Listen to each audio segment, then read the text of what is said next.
Hello children, welcome to Mother's Digital Curriculum. Today we will discuss projectile motion.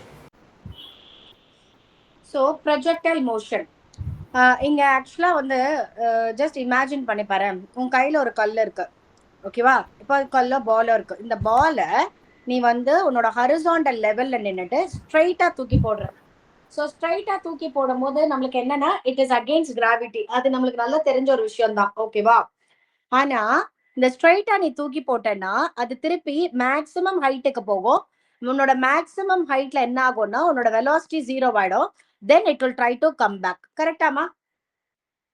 அப்போ நீ வந்து உன்னோட horizontal லெவல்ல இருந்து நீ தூக்கி போடும் போது அதோட ஆங்கிள் 90 டிகிரி, ஓகேவா? திருப்பி அது வர அந்த ஆங்கிளும் உனக்கு 90 டிகிரியா இருக்கும், கரெக்டா? ஆனா இங்க எப்படின்னா it is a projectile motion. So projectile motion வந்து என்னன்னா நீ வந்து ஒரு ஆப்ஜெக்டை த்ரோ பண்ற, not exactly at 90 degree, some angle ஒரு 30யோ 40யோ 50யோ 60யோ அந்த மாதிரி ஒரு ஆங்கிள் வந்து நீ தூக்கி போடுற. அது தூக்கி போடும் போது அது வந்து ஒரு பாரபோலா பாத் வந்து ட்ரேஸ் பண்ணும். மேக்ஸிமம் ஹைட்டுக்கு போகும். மேக்ஸிமம் ஹைட்ல அதோட வெலாசிட்டி 0 ஆயிடும். Then again it will try to come back. அந்த அந்த பாத் எப்படி இருக்கும்னா பாக்குறதுக்கு நீ ஒருவேளை நீ கிரவுண்ட்ல இருந்து போட்ட அப்படின்னா கிரவுண்ட்ல இருந்து போடும் போது இந்த மாதிரி மேக்ஸிமம் ஹைட்டுக்கு போயிட்டு திருப்பி இது அப்படியே கீழே வந்துடும். சரியா? புரியுதாடக்குன்னா? இதுதான் வந்து நம்ம வந்து என்னன்னு சொல்றோம்னா ப்ரொஜெக்டைல். இந்த ப்ரொஜெக்டைல்ல வந்து ஒரு கண்டிஷன் என்னன்னா it will act under the influence of gravity. அந்த இடத்துல கிராவிடேஷனல் ஃபோர்ஸ் அப்படின்ற ஒருத்த மட்டும்தான் இருக்கானே தவிர மற்ற வேற எந்த ஃபோர்ஸும் இல்லை. நம்ம ஏர் ரெசிஸ்டன்ஸையும் நம்ம வந்து முடிஞ்ச வரைக்கும் இக்னோர் பண்ணிடுவோம், ஓகேவா? ஓகேவா? ஸோ இப்போ நான் வந்து இந்த ப்ரொஜெக்டைல நான் சொன்ன மாதிரி ரெண்டு விதமா நம்ம ப்ரொஜெக்ட் பண்ணலாம். ஒன்னு வந்து ஒரு டாப் ஆஃப் த டவர்ல போயிட்டு இப்படி டிராப் பண்ணாம இப்படி ஒரு மாதிரி கர்வ் பாத்துல நீ ப்ரொஜெக்ட் பண்றது, இல்லாட்டி நீ வந்து உன்னோட கிரவுண்ட்ல இருந்தே ப்ரொஜெக்ட் பண்ணுவ, அது இந்த பாத்துல இருக்கிறது, ஓகேவா? இந்த மாதிரி எனக்கு ரெண்டு ப்ரொஜெக்டைல் மோஷன்ஸ் இருக்கு. ஸோ ஃபர்ஸ்ட் நம்ம என்ன பண்ண போறோம்னா horizontal projection. projectile and horizontal projection. So consider a projectile, say a ball, horizontally with an initial velocity. நீ யூன்ற ஒரு initial velocity ஓட அதை த்ரோ பண்ற from the top of a tower. அந்த டவரோட ஹைட் வந்து h, சரியா? ஸோ இங்க என்ன பண்றாங்க, இதுதான் என்னோட கிரவுண்டு, இது என்னோட டவரு, டவரோட ஹைட் வந்து h. இந்த ஹைட்ல இருந்து நீ வந்து ஒரு பாலை த்ரோ பண்ற. அந்த பால் த்ரோ பண்ணும் போது அது இப்படி ஒரு பார்த்து என்ன ஆகுது, ரீட்ரேஸ் பண்ணது. ஸோ இது நீ த்ரோ பண்ணும் போது அதோட இனிஷியல் வெலாசிட்டி வந்து u. அந்த இனிஷியல் வெலாசிட்டியை தான் நான் இந்த மாதிரி டான்ஜென்ட் லைன்ல, வெலாசிட்டிக்கு டைரக்ஷன் இருக்குல்ல, ஸோ அந்த அதோட டைரக்ஷனை வந்து டான்ஜென்ட் லைன்ல ரெப்ரசென்ட் பண்றேன். அந்த டவரோட எண்ட்ல இருந்து அந்த பால் வந்து உன்னோட கிரவுண்டை டச் பண்ணோம்ல, அந்த டிஸ்டன்ஸை நான் எக்ஸ்ன்ற மாதிரியும் என்னோட ஹைட் வந்து ஒய்ன்ற மாதிரியும் நான் ரெப்ரசென்ட் பண்ணிருக்கேன். புரியுதாடக்குன்னா? இதுதான் உன்னோட டயக்ராம், ஓகேவா? ஸோ இப்போ வந்து இதுல என்ன பண்ண போறோம்னா as the ball moves it covers a horizontal distance due to uniform horizontal velocity, ஓகேவா? velocity ஒரு வெக்டர் இன்க்ளைண்டா இருக்குன்னா உடனே அதுக்கு நம்ம ரெண்டு காம்பனன்ட் போடுவோம். ஸோ இப்போ நான் இங்க எடுத்த வெக்டர் வந்து என்னோட இனிஷியல் வெலாசிட்டின்னு வச்சுக்கோ, உடனே அவனுக்கு ரெண்டு காம்பனன்ட் போடுவோம். ஒருத்தனுக்கு பேரு ஹரிசாண்டல் காம்பனன்ட், இன்னொருத்தன் பேரு வெர்டிகல் காம்பனன்ட். இப்போ இங்க வந்து சில கண்டிஷன் சொல்றாங்க. என்னன்னா உன்னோட ஹரிசாண்டல் காம்பனன்ட் இருக்குல்ல, அந்த ஹரிசாண்டல் காம்பனன்ட் வந்து யூனிஃபார்மா இருக்கும். யூனிஃபார்மா இருக்கும்னா இந்த பாயிண்ட்ல வரும்போதும் அந்த ஹரிசாண்டல் காம்பனன்ட் யூ தான், இங்க வரும்போதும் யூ தான், இங்க வரும்போதும் யூ தான். அப்போ நம்ம ஓகேவா? அதுவே வந்து உன்னோட வெர்டிகல் டவுன்வர்ட் டிஸ்டன்ஸ்ல உன்னோட அந்த வெலாசிட்டி வந்து இன்க்ரீஸ் ஆயிட்டே இருக்கும், பட் ஆக்சலரேஷன் கான்ஸ்டன்டா இருக்கும் பிகாஸ் ஆஃப் கிராவிட்டி. புரியுதாடாக்கண்ணா உனக்கு? ஸோ ஒரு ஆப்ஜெக்டை நீ த்ரோ பண்ணும் போது ஒரு இனிஷியல் வெலாசிட்டியோட த்ரோ பண்ற. அந்த initial velocity at the point of instant மட்டும் தான் இருக்கும். அதுக்கப்புறம் அதோட வெலாசிட்டி எல்லாம் நம்ம ஃபைனல் வெலாசிட்டி வியா தான் ரெப்ரசென்ட் பண்ணுவோம். ஒவ்வொரு பாயிண்ட்லயும் நான் வந்து என்னோட வெலாசிட்டியை வந்து டைரக்ஷன் பார்க்கும் போது அது இன்க்ளைண்டா இருக்கு. நான் அது இன்க்ளைண்டா இருக்குன்னு சொல்லிட்டு அதுக்கு காம்பனன்ட் போடுறேன். காம்பனன்ட் வந்து ஒன்னு ஹரிசாண்டல் காம்பனன்ட், என்னோட வெர்டிகல் காம்பனன்ட் போடுவேன். ஸோ காம்பனன்ட்ல வந்து horizontal component remains constant everywhere. அதனால ஹரிசாண்டல் டைரக்ஷன்ல ஆப்ஜெக்ட் மூவ் ஆகாது. ஹரிசாண்டல் டைரக்ஷன்ல ஆக்சலரேஷன் 0. ஆனா வெர்டிகல்ல வந்து என்னோட வெலாசிட்டி கீப் இன்க்ரீசிங், ஆக்சலரேஷன் கான்ஸ்டன்டா இருக்கும். சோ இந்த இடத்துல நான் வந்து இந்த டயக்ராம் உனக்கு எக்ஸ்பிளனேஷன் கொடுத்தேன். சோ இந்த இடத்துல என்னோட இனிஷியல் வெலாசிட்டி இப்படி இருக்கும். ஒருவேளை நான் இந்த பாயிண்ட் வரேன்னா இங்க என்னோட ஃபைனல் வெலாசிட்டி இப்படி தானே இருக்கு, வின்றது காம்பனன்ட் இப்படி தானே இருக்கு. உடனே நம்ம என்ன பண்ண போறோம், விய ரெண்டா பிரிக்க போறோம். ஒன்னு என்னோட ஹரிசாண்டல் காம்பனன்ட், இன்னொன்னு என்னோட வெர்டிகல் காம்பனன்ட். புரியுதா? சோ இந்த பாயிண்ட்ல திருப்பி வந்து ஆப்ஜெக்ட் வரும்போது வெலாசிட்டி வந்து ஹரிசாண்டல் காம்பனன்ட், வெர்டிகல் காம்பனன்ட். அப்போ இந்த ஹரிசாண்டல் காம்பனன்ட் எல்லா இடத்திலும் யூனிஃபார்மா இருக்கும், வெர்டிகல் காம்பனன்ட் கொஞ்சம் கொஞ்சமா இன்க்ரீஸ் ஆகும். புரியுதாடா கண்ணா? எஸ் இது வந்து உன்னோட அசம்ப்ஷனா வைக்கணும். என்னம்மா?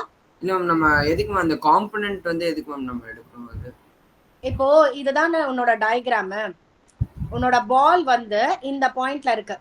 இந்த பாயிண்ட்ல இருக்கும் போது அதோட டைரக்ஷன் இதுதானே. ஒருவேளை பால் இந்த பாயிண்ட்ல வந்ததுன்னா இதோட டைரக்ஷன் எப்படி பண்ணுவ? ஒரு வெக்டரோட டைரக்ஷனை நம்ம எப்படி வந்து ட்ரேஸ் பண்ணுவோம்? will try to draw a tangent. இப்போ இந்த வெலாசிட்டி, இது நான் வந்து வெலாசிட்டி தானே, வெலாசிட்டியோட டைரக்ஷன் தானே எப்படி போடுறேன். ஸோ வெலாசிட்டி வந்து ஒன்னு பேரலா இருக்கணும், இல்ல பெர்பெண்டிகுலரா இருக்கணும். எனக்கு இன்க்ளைண்டா இருக்கு. இன்க்ளைண்டா இருந்தா உடனே நம்ம என்ன பண்ணுவோம், ஹரிசாண்டல் அண்ட் வெர்டிகல் காம்பனன்ட் பிரிப்போமா? இது இன்க்ளைண்டா இருக்கிறதுனால நான் ஹரிசாண்டல் அண்ட் வெர்டிகல் காம்பனன்ட் பிரிக்கிறேன்டாக்கணும். திருப்பி இந்த பாயிண்ட்ல வரும்போது திருப்பி இது இப்படி இருக்குமா, உடனே ஹரிசாண்டல் அண்ட் வெர்டிகல் காம்பனன்ட் பிரிப்பேன். சரியா? எப்போ ஒரு வெக்டர் இன்க்ளைண்டா இருக்கோ ஆப்ளிக்லி, சோ உன்னோட ஹரிசாண்டலோட இட் கிரியேட்ஸ் an ஆங்கிள், ஒரு ஆங்கிள் கிரியேட் பண்ணுது 90 டிகிரி இல்ல, இன்க்ளைண்டா இருக்கும் போது உடனே அவனுக்கு காம்பனன்ட்ஸ் போடுவோம். அந்த காம்பனன்ட்ஸை ரிசால்வ் பண்ணி தான், ஏன்னா ஒன்னு எனக்கு பர்பெண்டிகுலரா இருக்கணும், இல்ல பேரலலா இருக்கணும். இது ரெண்டும் இல்லாம இன்க்ளைண்டா இருக்கும் போது இவனை ஸ்பிளிட் பண்றோம். ரெசல்யூஷன் ஆஃப் வெக்டர் ஞாபகம் இருக்கா?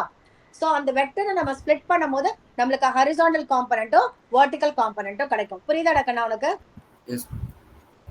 ஓகேவா? சோ இதுதான் என்னோட டயக்ராம். சோ இதுல நம்ம அந்த ஹரிசாண்டல் காம்பனன்ட்டாவும் வெர்டிகல் காம்பனன்ட்டாவும் பிரிச்சதுக்கு அப்புறம் நம்ம என்ன சொல்றோம், ஹரிசாண்டல் காம்பனன்ட் வந்து அதாவது என்னோட Vx, V வந்து ஃபைனல் வெலாசிட்டி, இனிஷியல் தாண்டிட்டாலே நான் அதை வந்து ஃபைனல் சொல்லுவேன்.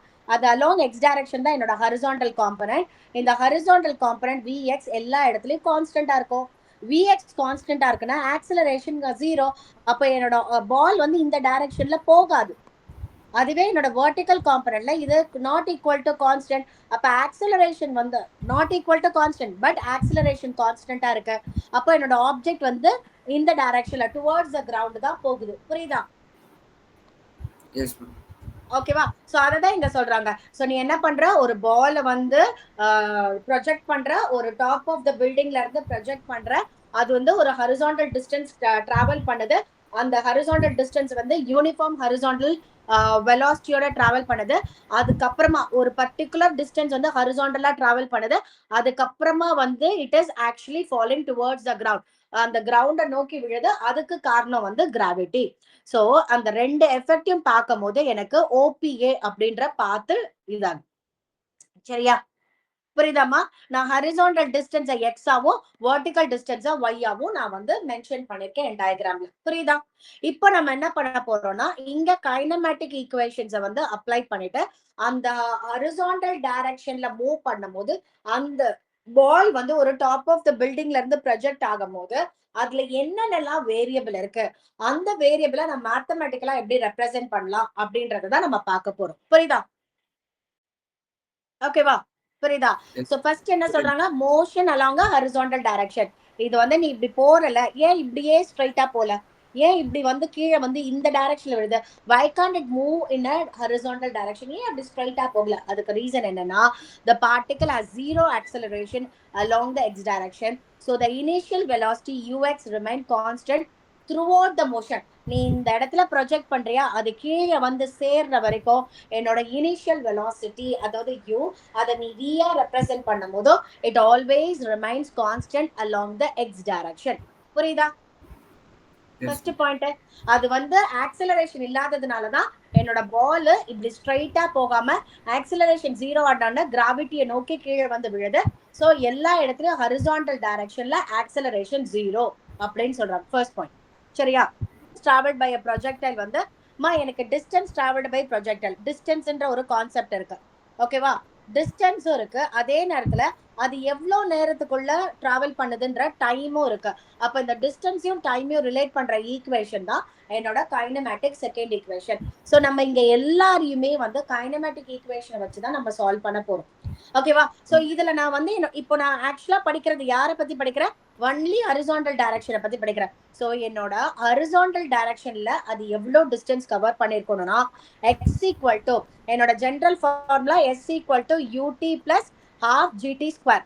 நல்ல கவனிடாக்கனா நம்ம வந்து இந்த ப்ராப்ளம்ல வந்து செகண்ட் ஹாஃப் மட்டும் தான் பாக்குறோம். இந்த செகண்ட் ஹாஃப்ல வந்து உன்னோட ஆப்ஜெக்டும் இந்த டைரக்ஷன்ல தான் மூவ் ஆகுது, என் கிராவிட்டியும் இந்த டைரக்ஷன்ல தான் மூவ் ஆகுது. அதனால ஏவை வந்து நான் பிளஸ் ஜின்னு போட்டுக்கலாம். அப்போ என்னோட எஸ்க்கு பதில் நான் ஹரிசாண்டல் டைரக்ஷனை டிஸ்கஸ் பண்றதுனால எக்ஸ்ன்னு போடுறேன். யூக்கு பதில் யூஎக்ஸ், ஏன்னா யூ வந்து 2 காம்பனண்டா இருக்கு, அதனால யூஎக்ஸ் காம்பனண்ட் எடுத்திருக்கேன். ஏக்கு பதில் ஜி போட்டிருக்கேன். சரியா? இதுதான் என்னோட கான்செப்ட். இப்போ நான் என்ன சொன்னேன், என்னோட ஆக்சலரேஷன் வந்து along the horizontal 0. அப்ப இந்த கம்ப்ளீட் டேர்ம் 0 ஆயிடும். அப்ப x ஓட வேல்யூ ux into t. இதை எப்படி தெரியுமா ஞாபகம் வச்சுக்கலாம்? x டைரக்ஷன்ல மட்டும் என்னன்னா என்னோட டெஃபினேஷன் பேஸ் பண்ணி வெலாசிட்டினா டிஸ்பிளேஸ்மெண்ட் பை டைம். எனக்கு டிஸ்பிளேஸ்மெண்ட் தான் வேணும். அப்ப டிஸ்பிளேஸ்மெண்ட் வந்து என்னமா வெலாசிட்டி இன்டூ டைம் தானே. என்ன வெலாசிட்டி? ux. என்ன டைம் t? அப்ப என்னோட ஹரிசாண்டல் டைரக்ஷன்ல டிஸ்டன்ஸ் கால்குலேட் பண்ணோம்னா சிம்பிளா அந்த ஹரிசாண்டல் டைரக்ஷன்ல என்ன வெலாசிட்டி இருக்கு அதுக்கான டைம் என்னன்னு மல்டிப்ளை பண்ணாலே எனக்கு கிடைச்சிரும். So what is the formula to find the displacement along x direction? Simply it is displacement equal to velocity into time. சரியா? நீ பேசிக் டெஃபினேஷனா ஞாபகம் வச்சுக்கோ.